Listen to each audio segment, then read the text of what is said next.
40s, Coach? Is that where we're at with you? Yeah, I'm a very young 30. Let's go! Oh, see, we got cute there. We went with the breaking news. The man of the hour, LeBron James, has signed a 4-year, $153 million deal with LA in 2018. Well, now he's got an extension that's going to keep him in LA through the 22-23 season, which, oh, by the way, would be his 20th NBA season. We now welcome in our NBA reporter, Dave McMenamin. Why do this now, Dave? Well, Nicole, this is following the playbook that LeBron James and his representative, Rich Paul, implemented after winning the 2016 championship with the Cleveland Cavaliers. They wanted to show the loyalty and the commitment to staying in a program where they just won the ultimate prize. And so in that scenario, of course, he was going to be a free agent and signed a new deal. In this scenario, he's coming off a championship, already had a year guaranteed this year on his deal. This adds another guaranteed length of time that you'll see him in the purple and gold. Okay, so it's 2 years, $85 million. But the big question going into this free agency period was not LeBron, it was Anthony Davis. So what does all of this mean for AD? Well, certainly we've heard rumblings for weeks now that this would be the time where Anthony Davis would, look to sign his extension in order to have that new deal, to be a part of the Lakers, just like LeBron, with designs on repeating. And certainly I think this gives us a major clue as to what Anthony Davis's contract situation will look like. You're probably going to see something in the neighborhood for Anthony Davis of either 3 years guaranteed or 2 years with a player option to line him up with LeBron James, so they can both make mutual decisions come the 22-23 season about either staying with the Lakers or finding a new team to play for. That's Dave McMenamin with the latest on the breaking news. Elle, is my math right? 153 plus 85 is 238 million. Girl, you're asking someone who was in remedial math. I don't know. Sounds right? I don't. Hello, welcome to Access Sportsnet Lakers. I'm Chris McGee. Joining me, Laker insider Mike Bresnahan and writer for The Athletic, the Lakers beat writer, Bill Oram, in the holiday spirit. Bill, you've come so far. You must be proud. You are now our leadoff hitter. First show, season number 9. Good job, Bill. Really proud of you. I mean, don't I want to be the cleanup hitter? No, lead off. That's the metaphor. Bill, think of where you were just a few years ago. You had to pay AJ to come on our hole. Yeah. True. What are you drinking, Bill? Oh, this is a little bit of nog with spiced with brandy. Good man. And that's why he's the leadoff hitter for our shows. Oh, God. That's why he leads off, ladies and gentlemen. Let's get right into it because we got fun stuff to talk about. Right. We have jobs. We have a new season. This is exciting. According to Woj and ESPN, the Christmas Day slate of games are out, and it looks real nice. Pelicans with Zion and Brandon Ingram play Jimmy Butler in the Miami Heat. Perez in the early morning game. You're not even up yet. No, sir. Followed by the Warriors Bucks. That's fun. I Celtics might be up for that. Versus KD, Kyrie, and the Brooklyn Nets. Then prime time, of course, your champion Lakers taking on Luka and the Mavs. They're going to wrap it up, a little revenge game for the Clippers, taking on the Nuggets. Remember when they were up 3-1? The Nuggets came back to win. So that's going to be fun. There it is. Awesome slate of games. We all heard it was going to be Warriors, guys, but it's Luka and the Mavs coming to town. Do you like it? I do. I really do. I have to wonder if maybe the Clippers play the Lakers on opening night. That seems to be a pretty interesting matchup if that's what happens a few days earlier. But yeah, Warriors-Lakers would have made sense on Christmas. Of course, Clay getting injured kind of put a damper on that for sure. But some really good matchups. I mean, I'm really excited to see if the Bucks look good with their new point guard. But of course, this is the one that we'll be talking about a lot. We don't know if Kristaps Porzingis will be playing in this. That the Mavs kind of being a little hush-hush about his health status, but we do know that Anthony Davis, LeBron James, Schroeder, Montrez, and friends will all be up and ready for this one. Pretty excited. And Bill, when LeBron James comes to the Lakers for the third straight year, you are a primetime game on Christmas, my friend. Oh, absolutely. I mean, listen, we all know what LeBron and the Lakers now represent. I mean, it's the greatest player in the game and the most glamorous and right now the greatest team in the league. So it's a no-brainer to put him in that slot. And I like the matchup also. I'm with Brez.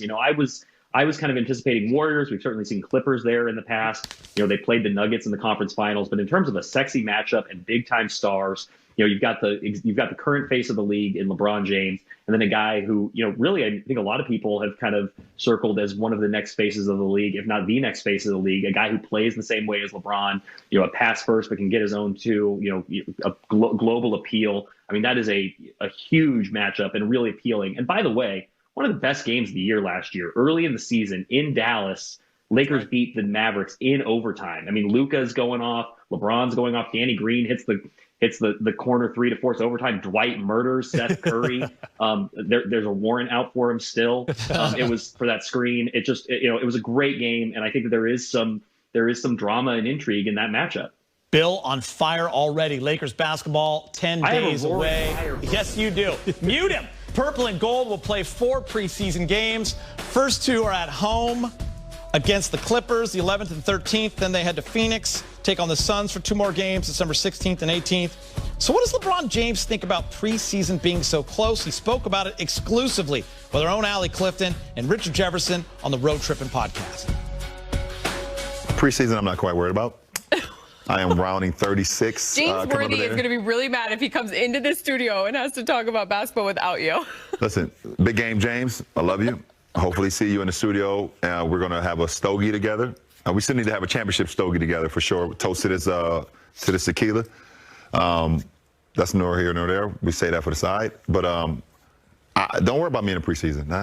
I'm not worried about you in basketball. I want to know, as an individual that pays attention to this stuff, how is it? Like, we watch now, it's like you see all these college football games getting canceled, postponed, and college basketball is like, we're ready to start. Right. It's like, no, you're not. No one's started. College basketball has done what they needed to do. They just went, literally, they would send teams to an area for 10 days and they'd get 3 straight games in.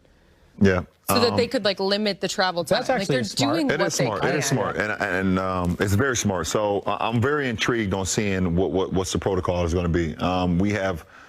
There's been discussions, there's been talks. They wanted to make sure that we can get the season going, obviously for a lot of different reasons. Money. The biggest reason.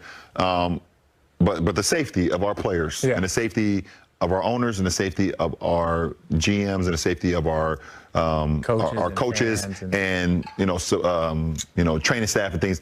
That's more important than anything. It's 111. I always catch that. 11-11 and 111. It's tattooed on my hand. Yeah, okay. Yeah, it's weird. Weirdo. But you still have the stop sign? Yeah, I still got the stop sign. Yeah, yes. I'm still not stopping to drink. So but I'm very intrigued on seeing how they deal with this, because we all know that COVID is still very active. And they actually told us that in the winter it's going to be more active than any time, and that's what we're in right now. Yeah. Either if you're seeing snow or not, this is the winter time, and it's picking up steam. So. I just want to see. I want to see how we tackle this. Stick around. This is going to be awesome.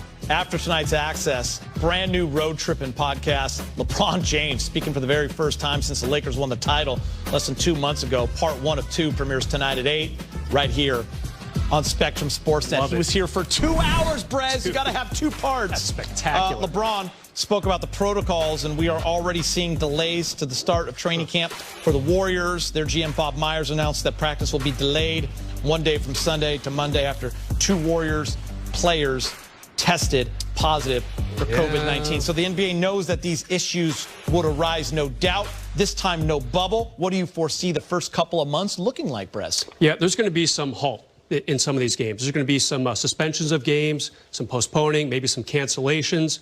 This is the reason why the NBA said we're not going to release the entire 72-game schedule. We're going to do the first half of it, and then in a few months, we'll give you the second half of it. They're going to have to try to figure out if maybe we need to make up some games in the later months of the season. But it could be slow because, as LeBron said, it is winter. This is the tough time of the year for any flu season, and in particular, we're fighting COVID still, all of us. Bill? Yeah, I mean, I'm with LeBron. I'm with Brez. I think that there's going to be a lot of disruption in this season. It just seems kind of inevitable with kind of the state of the world right now. I think we all feel like we are moving toward the other side of this with, some positive vaccine news. But the reality is, that's going to take time to roll out nationally and get fans back in arenas. And teams are going to be traveling around the country, and they're going to be safe. They're going to be, protected. They're going to be tested every day. But I think the realities of this virus mean that we don't know, which teams are going to be most affected by by the virus, whose seasons are going to be suspended, whose players are going to suffer the most. I mean, it's really a real roll of the dice for the league, I think, to get this season going in the middle of something like this. All right, guys, the Lakers roster is near completion, but the biggest chip has yet to fall. Anthony Davis remains unsigned. Multiple media reports have indicated the sides were meeting on Tuesday. AD is entering year 9, coming off a season where he averaged over 26 points, 9 rebounds for the Lakers, on their way to their 17th title in franchise history. Why do you think they're taking their time on this one, Brett? Yeah, I have a feeling AD, who definitely has plenty of leverage on his side, he's probably talking to the Lakers about the future. What are their plans next summer during the free agency period? How about the year after that? What are you hearing about LeBron? I like playing with him. We had a pretty good run, obviously, this year. What's the future of this franchise? He's still getting to know it. And that sounds weird when you win a championship with a team, but he's only been here a year. So he probably just wants to think about more. Do I like the city of L.A.? Do I like the future of this franchise? Hey, Kobe Bryant sat down with Jerry Buss tons of times over all the years that Dr. Buss and Kobe were with the Lakers. And Kobe, a lot of times, he fast-forwarded. Like, what's next? Who's coming? Who's going? What's the vision? What's your plan for this franchise? And that's kind of what Anthony Davis, that's probably part of his mindset right now. Bill? Yeah, I think for him, it's like Brez said, really understanding what the next 4 or 5 years for this organization look like and how his contract, is best utilized as a tool for this team. I mean, there's obviously a scenario where he could sign a 1+1 and opt out next summer along with LeBron, but they still are going to would be really hard pressed to create cap space for like another max player like Giannis, even with LeBron and AD opting out next summer. So it just really comes down to when Anthony Davis wants to hit free agency again to maximize his earning potential and to make sure, I think, like Brett said, I think we all think that he's a long-term piece for the Lakers, but this is one of those rare times in a player's career where you have some leverage and he can dictate some terms, a little bit of how he sees this going also, to make sure that the Lakers are as committed to him as they are asking him to be to them. Now, of course, that's going to be the case. That this is a marriage that both sides very much want to work long term, but you still have the conversation, you still take your time. And as you heard from LeBron in that great conversation with Allie,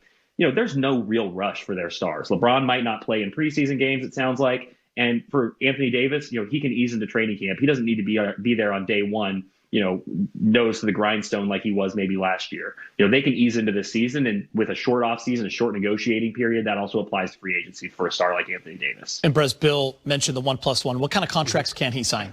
He can sign up to 5 years. If you have a player, you can bring him back for 5 years. That's part of the CBA. If you want someone from another team, it's a 4-year max.